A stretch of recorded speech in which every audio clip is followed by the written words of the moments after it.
गर्मियों की लंबी छुट्टियों के बाद स्कूल जाना कुछ बच्चों को जरा भी अच्छा नहीं लग रहा था। जैसे गोरी कव्वी का बेटा जग्गू कौवा। जग्गू कौवा अपना स्कूल का बैग अलमारी के पीछे छुपा देता है। जग्गू बेटा, तुम्हारा स्कूल बैग कहाँ है? कल मैंने यहाँ ही रखा था। सच सच बताओ, तुम्हारा बैग कहाँ है? मम्मा, मुझे क्या पता, मैं तो अभी अभी सोकर उठा हूँ। मैं आज छुट्टी कर लेता हूँ, कल चला जाऊँगा स्कूल। जग्गू बेटा, इतनी लंबी छुट्टियां करने के बाद भी तुम्हारा दिल नहीं भरा छुट्टियों से? स्कूल जाओ, अपने टीचर से मिलो, पढ़ाई करो, दोस्तों से खेलो। क्या ये सब अच्छा नहीं लगता तुम्हें?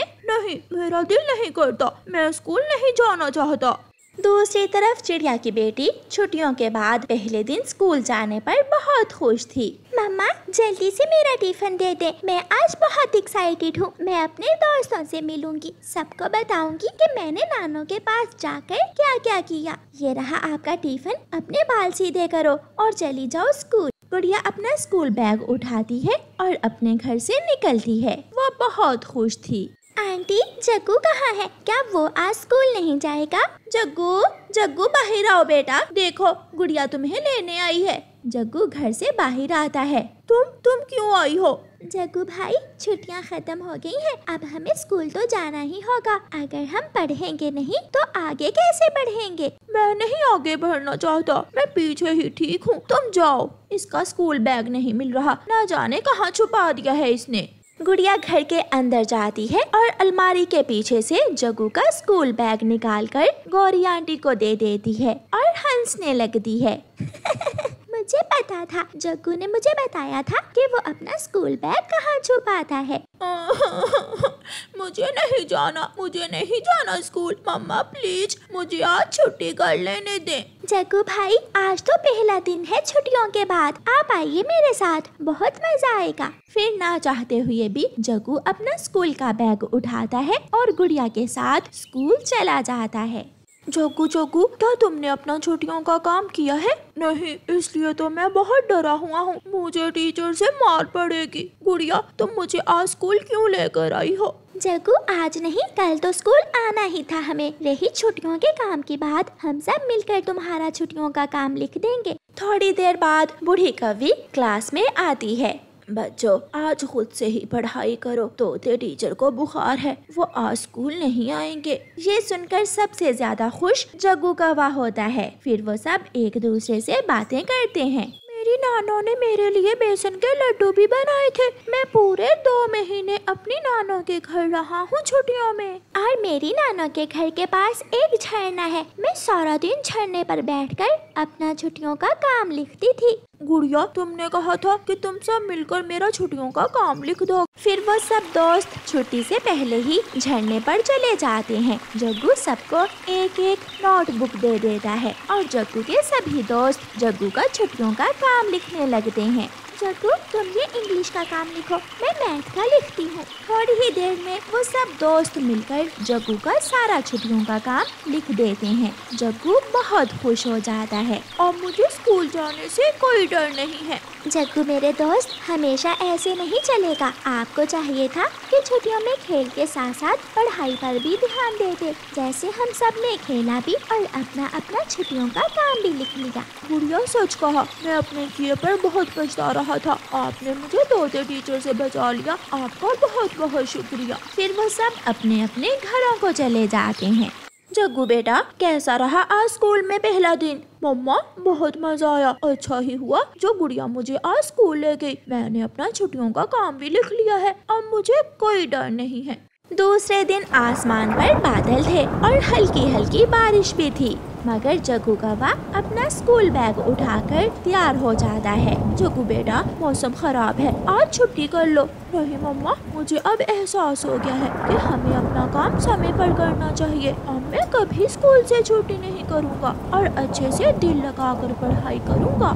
जग्गू गुड़िया के घर जाता है। गुड़िया भी तैयार बैठी हुई थी। मम्मा देखें, जग्गू मुझे लेने आ गया है, अब मैं जाऊँ? ठीक है बेटी, जाओ। गुड़िया और जग्गू अपने स्कूल चले जाती हैं। ये बच्चे भी अजीब हैं, जब कहें तो छुट्टी करते नहीं हैं और जब ना कहें तो स्कूल ना जाने की जिद करते हैं। वो सब छोटे पक्षी दोस्त क्लास में बैठे हुए बहुत खुश थे। जग्गू कौवे को आज तोते टीचर के आने का कोई डर न था, क्योंकि उसका छुट्टियों का काम मुकम्मल था। चिड़िया का एक आम का पेड़ था। चिड़िया अपने पेड़ से आम तोड़कर खुद भी खाती और अपने बच्चों को भी देती और नदी किनारे बैठकर मीठे मीठे रसीले आम दूसरे पक्षियों को बेचती। चिड़िया के घर का गुजारा अच्छे से चल रहा था। बच्चों, आप घर में बैठकर ये मीठे मीठे आम खा लो और मैं ये बाकी के आम बेच कर आती हूँ। चिड़िया आमों की टोकरी लेकर नदी किनारे चली जाती है। आम लो आम, मीठे मीठे रसीले आम, मीठे मीठे आम। आंटी चिड़िया यहाँ बैठी हुई है, अभी जाकर आंटी चिड़िया के पेड़ से आम चुराता हूँ। जग्गू कौवा गोरी कौवी का बेटा, जो बहुत चोरियां करता था, वो चिड़िया के आम चुराने चला जाता है। चिड़िया बहन, मेरी बहन आई है दूसरे जंगल से, तुम ये सारे ही आम बैग में डाल दो। ऐसे चिड़िया के सारे ही आम मिनटों में बिक जाते हैं। मेरे आम तो बिक गए, अभी तो शाम होने में काफी टाइम है, मैं थोड़े से और आम लाकर बेच देती हूँ। चिड़िया अपनी टोकरी उठाती है और अपने पेड़ से आम लेने चली जाती है। ओहो, ये भी खट्टा है, इसे फेंक देता हूँ। ये भी खट्टा है, ये थोड़ा कम मीठा है, हाँ वो वाला तोड़ता हूँ। जग्गू कौवे ने तो चिड़िया के आम के पेड़ से आम तोड़ तोड़ कर नीचे ढेर लगा दिया था। चिड़िया भी वहाँ आ जाती है। रुको रुको छोटे कौवे के बच्चे, तुम बहुत बुरे हो। भला ऐसे भी कोई खाने की चीज को जाया करता है? एक चोरी कर रहे हो और दूसरा सारे कच्चे आम तोड़ तोड़ कर नीचे फेंक रहे हो। करूँगा करूँगा, मैं ऐसा करूँगा, कर लो जो करना है। गुस्से में चिड़िया जग्गू कौवे को एक थप्पड़ लगाती है। तोड़, अब तोड़ तू कच्चा आम, तेरे जैसे बिगड़े हुए कौवे का यही इलाज है। जग्गू कौवा रोने लग जाता है। तुमने मुझे मारा, मैं अभी जाकर अपनी मम्मा को बताता हूँ। रोता हुआ जग्गू कौवा घर चला जाता है। उसने मारा है मुझे, मम्मा मम्मा, मुझे उस छोटी चिड़िया ने मारा है। हाय, मैं मर गई, मेरे जग्गू की गाल किसने लाल कर दी? उस चिड़िया ने बहुत जोरों से मारा है मम्मा, उसने मेरे मुंह पर थप्पड़ मारा है। उस छोटी चिड़िया की इतनी हिम्मत, मैं अभी देखती हूँ उसे। गुस्से में चिड़िया घर से निकलती है। मेरे बेटे की गाल लाल करके तू यहाँ बैठी आराम से आम बेच रही है? ऐसे कहते हुए गोरी ने चिड़िया के सारे आम उठाकर नदी में फेंक दिए। एक चोरी उल्टा सीना जोरी, अपने बेटे से भी तो पूछो, मेरे सारे कच्चे आम तोड़कर नीचे फेंक रहा था वो मेरा बेटा है, गोरी का बेटा, वो जो चाहे वो करेगा। आइंदा अगर मेरे जग्गू को पंख भी लगाया तो मैं तेरे बेटे को जान से मार दूंगी। गौरी का गुस्सा अभी तक कम नहीं हुआ था। रात भी हो गई थी। जब कालू कौवा और जग्गू सो जाते हैं तो गौरी कौवी जहर की बोतल लेकर अपने घर से निकलती है और चिड़िया के पेड़ पर लगे सारे आमों पर जहर गिरा देती है। अब मरेंगे, चिड़िया भी मरेगी और उसके बच्चे भी मरेंगे। गौरी कौवी घर आकर आराम से सो जाती है। सुबह हो जाती है। मम्मा, रोज आम, आज हम आम नहीं खाएंगे, आज हम आलू वाला पराठा खाएंगे। अच्छा ठीक है, मैं अभी अपने बच्चों को आलू वाला पराठा बना देती हूँ। चिड़िया ने हमेशा दूसरों से अच्छाई की थी, शायद इसलिए आज उसके बच्चे आम नहीं बल्कि आलू वाला पराठा मांग रहे थे, क्योंकि आमों पर तो गौरी ने रात को जहर फेंक दिया था। जब गौरी कौवी सोकर उठती है तो कालू कौवा और जग्गू घर में नहीं थे। ये कालू और जग्गू आज सुबह सुबह कहाँ चले गए? शायद सुबह की सैर करने गए होंगे। मगर कालू कौवा और जग्गू तो चिड़िया के आम के पेड़ से आम खाने गए थे। गौरी ये नहीं जानती थी कि जो जहर उसने चिड़िया के बच्चों को मारने के लिए आमों पर लगाया है वो जहरीले आम उसका पति और बेटा ही खाने वाले थे। पापा मैं यहाँ बैठता हूँ और आप पहले आम खा लो। जग्गू बेटा रुको, मैं चिड़िया को देख कर आता हूँ कि चिड़िया क्या कर रही है। फिर कालू कौवा चिड़िया के घर जाता है। वो खिड़की में से देखता है। चिड़िया तो रोटी बना रही है, इसका मतलब अभी चिड़िया अपने आम के पेड़ के पास नहीं आएगी। मौका अच्छा है। कौवा वापस जाता है।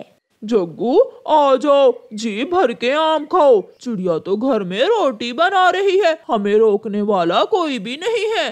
फिर जग्गू कौवा और उसका पिता कालू कौवा वो जहर वाले आम खाने लगते हैं। जब अपना काम खत्म करके चिड़िया अपनी टोकरी उठाई अपने आम के पेड़ के पास आती है तो पेड़ के नीचे जग्गू और कालू कौवा दोनों मरे पड़े थे। कोई है, कोई है, देखो देखो क्या हुआ है कालू कौवे और इसके बेटे को। तोता ये देखकर भागता है। गौरी, गौरी जल्दी आओ, कालू और जग्गू को कुछ हो गया है। गौरी भागती है। गौरी की आंखों के सामने उसका पति और जवान बेटा मरे हुए थे। मेरा जग्गू, मेरा कालू, ये मैंने क्या कर दिया? मैंने अपने ही पंखों से अपने बेटे और पति को मार दिया है। मैंने क्यों ऐसा किया? मैंने क्यों चिड़िया के आमों पर जहर गिराया? गौरी चुप कर जाओ, अब यह समय लौट कर नहीं आने वाला। किसी का बुरा सोचोगी तो अपना तो बुरा होना ही है।